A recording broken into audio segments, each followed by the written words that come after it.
I'm Corbett Wall with DV Auction, here with a 3-minute cattle market update for Friday, October the 2nd. This market's been down so hard for the last several weeks here, and we're just trying to gauge where a bottom might be. It's kind of like jumping into a pond for the first time. They always say do it feet first so you don't break your neck, and that's kind of what everybody's doing now, that we know we're going to be running into a bottom before we go out a year out, like when we thought this market would break. We're going to hit a bottom before that.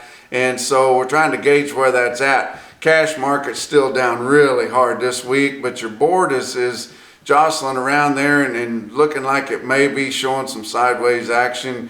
Live cattle for October on Wednesday was down to 450 limit, but Thursday was down 327 to close at 120.17. And the board is really just chasing the cash lower right now instead of the opposite, what we did on the way up. But feeder cattle for October on Wednesday was down 265. Thursday was down just 77 cents to close on Thursday at 177.40. CME feeder cattle index put together by Market News is still way up there at 188.93, and that's just an extreme top, and it's hard to believe that they're keeping it that high. They're not putting all those cattle in. Your cattle market central real-time index is 177.81. You can tell that's automated. All those cattle are going in there, and then it's running real close to the board.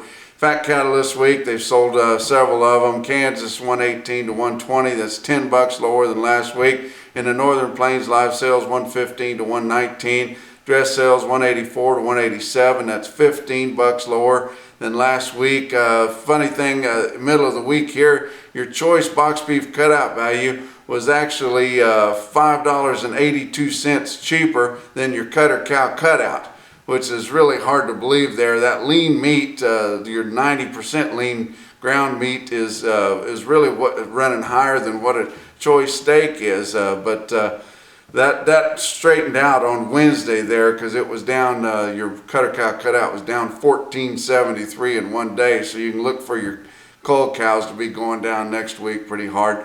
El Reno, Oklahoma to OKC West at around 5,000 on Wednesday. Their feeders were down sure $1 to $4 lower, and calves $4 to $6 lower. Look at Cattle Market Central. And like I say, we did see a little bit of support there in some places. At Pratt, Kansas, they sold a load of steers weighing 820 around 11 o'clock in the morning there at 188.50. That's pretty solid there for some cattle weighing over 8 to bring that kind of money. And not sure they would have done that last week, but try to find some positives in this thing somewhere.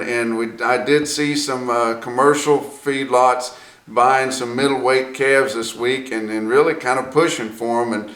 And talked to the buyer there, and he says, well, they're going to put 800 or 900 pounds on them. Surely they can cheapen them up some way. And you're getting into where those lighter weights, especially the odd bunches of calves, will hedge on far out, and you can cheapen them up quite a bit on cheap corn, and we got a big harvest coming. But check out DV Auction this weekend. We got the Bar 5 stock farms in Markdale, Ontario, Canada. We got several Canada sales coming up this fall, and be a ton of them this spring. But that's 3 minutes, and we'll talk to you next week.